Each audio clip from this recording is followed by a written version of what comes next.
consolateur de cœur brisé. Même lorsque nous sommes désemparés, Le guérisseur de ma plaie. tu es toujours là avec nous. Avocat auprès du Père Jésus. Lorsque nous tombons, tu es là pour nous relever. Tu donnes le sens de Avant vivre. d'abord d'arriver à définir, à parler sur ça, nous allons un peu c'est un peu de comprendre, de faire des analyses sur tout ce qu'on avait dit, tout sur la foi.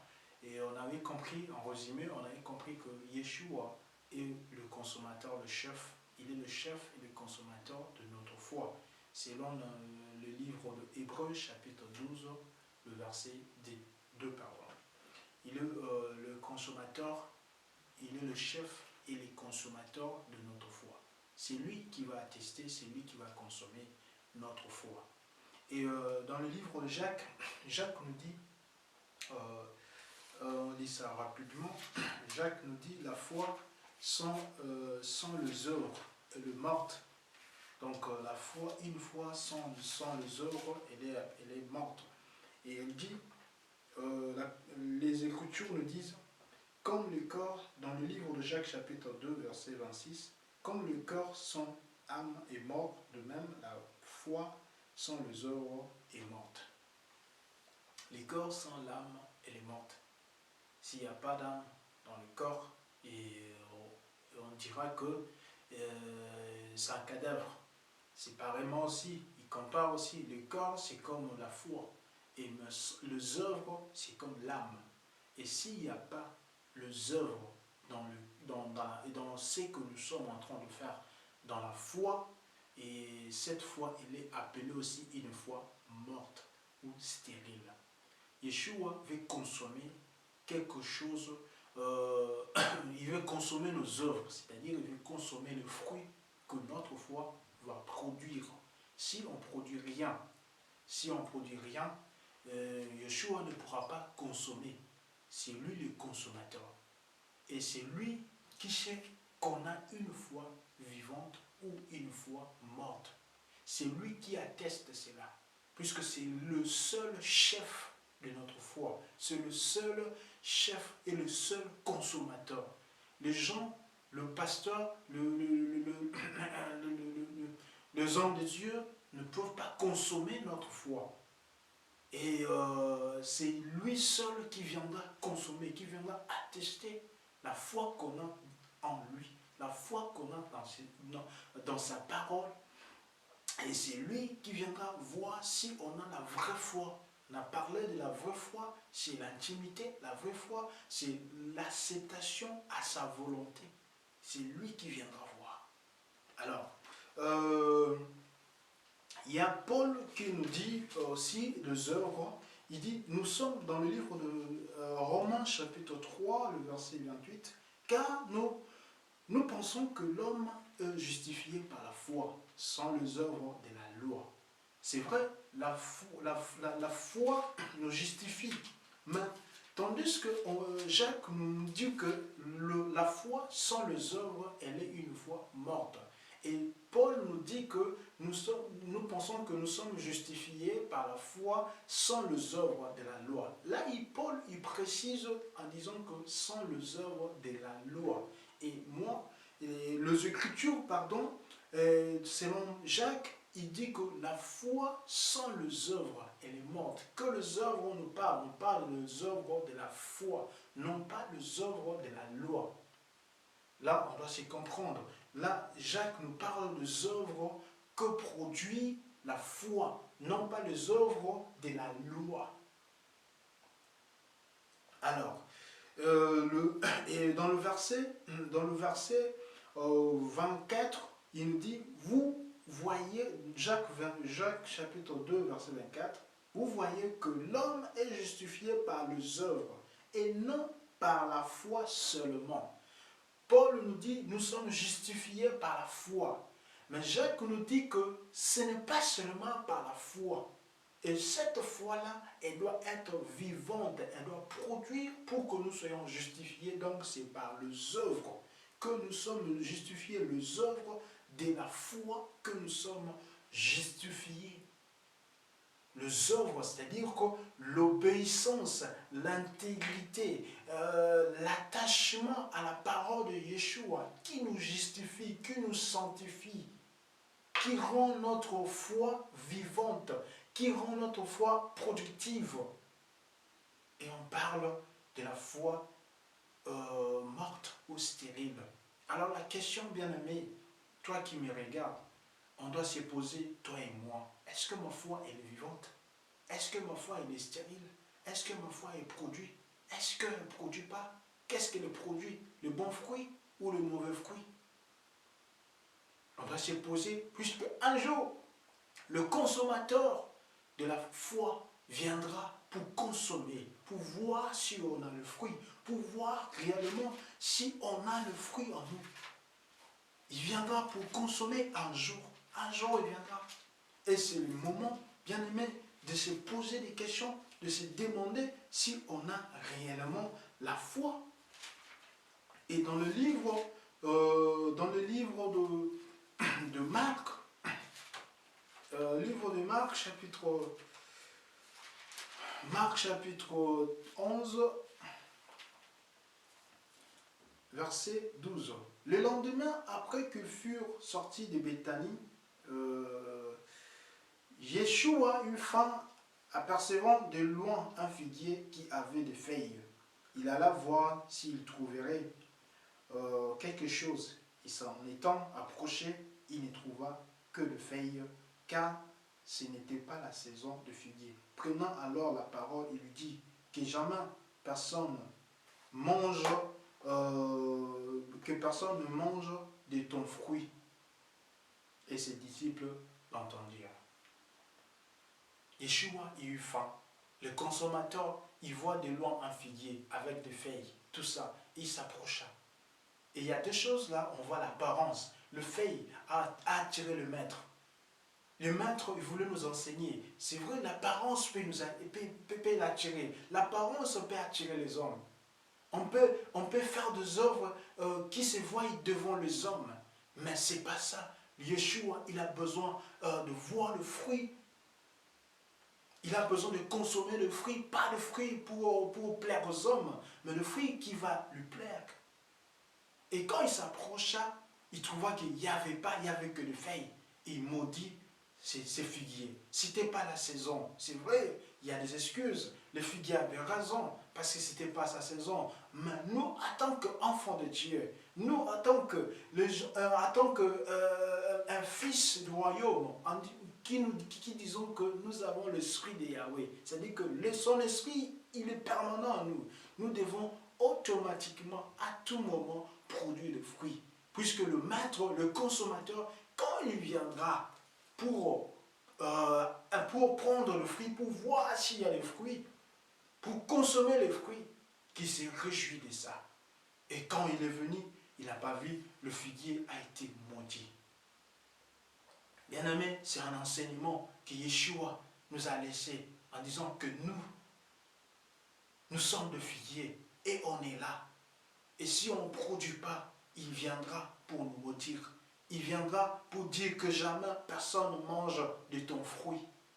Puisque c'est lui seul le consommateur. C'est lui seul qui a besoin de consommer ce fruit. C'est personne d'autre. C'est lui seul. On peut donner des excuses. Seigneur, je n'avais pas le temps. Seigneur, je ne sais pas prêcher. Seigneur, il y a des prédicateurs. Il n'y a pas de gens qui m'enseignent. Il n'y a pas de gens qui me prêchent. Il n'y a pas de gens qui me fortifient. C'est pour ça que je ne produis pas de fruits. C'est pour cela que je ne produis pas de fruits. Seigneur, ce n'est pas encore mon temps. Bien-aimé, quand nous écoutons la parole de Yeshua, quand nous écoutons sa parole, la Bible nous dit, n'endurcissons pas nos cœurs. N'endurcissons pas nos cœurs. Et quand nous écoutons, nous devons la mettre en pratique afin de produire les fruits. De produire des fruits. Alors, le zèle, c'est juste le feuille. Le feuille, là, le figuier avait des feuilles, tout ça, il y avait les ailes, tout ça. on peut avoir des ailes, on peut gêner, on peut prier pour les gens, c'est juste là l'apparence, on peut montrer cela, mais le maître, le consommateur, c'est lui qui atteste notre foi, c'est lui qui consomme notre foi. On ne peut pas les tromper, on ne peut pas cacher quelque chose devant lui, parce que puisqu'il voit tout, il connaît si notre foi elle est morte, si notre foi elle est vivante. C'est le moment bien-aimé, toi et moi, que nous puissions nous poser des questions, que nous puissions nous demander si nous avons vraiment la vraie foi, si notre foi, est-ce qu'elle est vivante ou elle est morte? Elle est morte depuis longtemps, malgré que nous prions, malgré que nous chantons, malgré que nous crions, mais notre foi, elle est morte, elle ne produit rien. Le maître ne voit rien, le consommateur ne consomme rien. Il a besoin de consommer. Il a besoin de consommer. Il a besoin de consommer. Et dans le livre de Luc, chapitre 13, et les Écritures nous disent, dans le verset 6, il dit aussi cette parabole. Un homme avait un figuier planté dans sa vigne. Il vint pour y chercher du fruit. Il n'en trouva pas. Alors il dit au vigneron, voilà 3 ans que je viens chercher du fruit à ce figuier. Et je n'en trouve point. Coupe-les. Pourquoi occupe-t-il la terre inutilement? Les vignerons lui répondit, Seigneur, laisse-les encore cette année. Je creuserai tout autour, je mettrai du fumier. Peut-être à l'avenir donnera-t-il du fruit, sinon tu le couperas.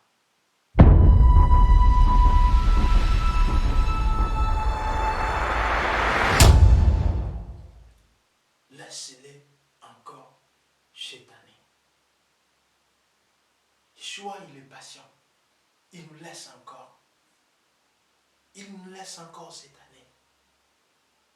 Bien-aimé, ça fait 3 ans. Ça fait 3 ans, cet homme venait chercher du fruit. Il n'en trouvait point. 3 ans. Ça, c'est juste 3 ans. Mais combien d'années tu as fait dans le Seigneur? Combien d'années je fais dans le Seigneur? Combien d'années? Combien d'années? Il y a des gens qui ont fait 30 ans de ministère, 40 ans de ministère, 25 ans, 5 ans, 10 ans. Ils font des anniversaires pour leur ministère, pour leur conversation. Ils fêtent des années. Mais le maître, un jour, le consommateur viendra pour chercher le fruit. S'il ne trouve pas le fruit, il dira au vigneron de couper cet arbre. La miséricorde de notre Père, qui est le vigneron, il dit encore, laisse-le, oui, je vais m'occuper de lui. Je vais creuser, je vais mettre le fumier, je vais envoyer des serviteurs pour enseigner. Peut-être c'est le moment bien-aimé où le Seigneur Yeshua, où le Père est en train de creuser, est en train de t'attirer pour que tu puisses produire le fruit. Peut-être c'est cette année, bien-aimé. Peut-être c'est cette année, il m'a laissé encore de vivre, de respirer. Il a creusé encore, il a mis le fumier tout autour de moi pour que je puisse produire des fruits. Et il a dit, laisse-le encore une année, cette année. Et si tu viens, tu trouves qu'il n'a pas toujours de fruits, alors il donnera le feu vert. Coupe-les. Coupe-les. Le consommateur, il a besoin de la foi qui produit des fruits. Il a besoin de consommer le fruit. Il a besoin de consommer le fruit. La vraie foi. La vraie foi. Est-ce que ta foi, elle est morte et elle est vivante? Est-ce qu'elle est basée sur des choses matérielles? Est-ce qu'elle est basée seulement sur des choses périssables?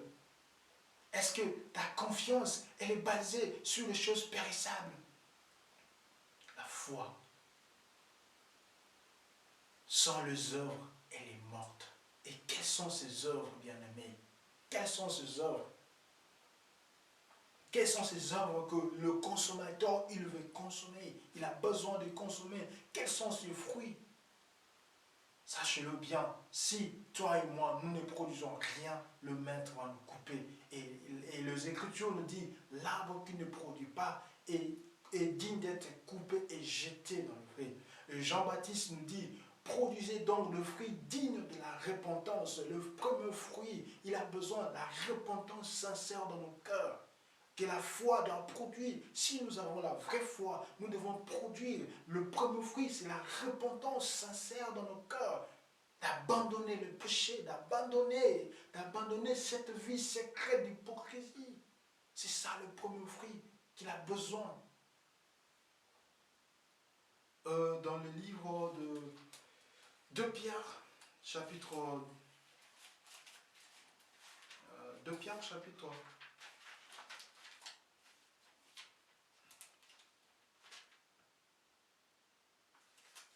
2 Pierre,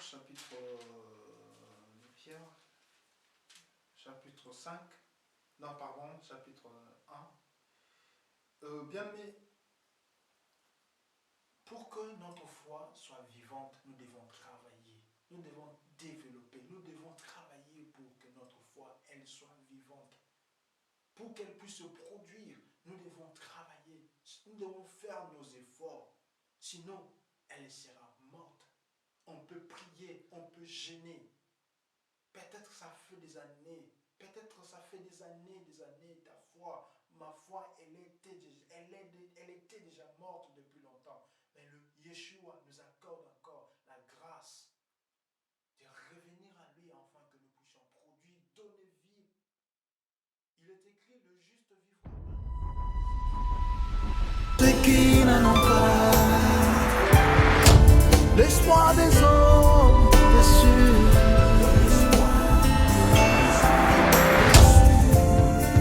la force de s'affaiblir.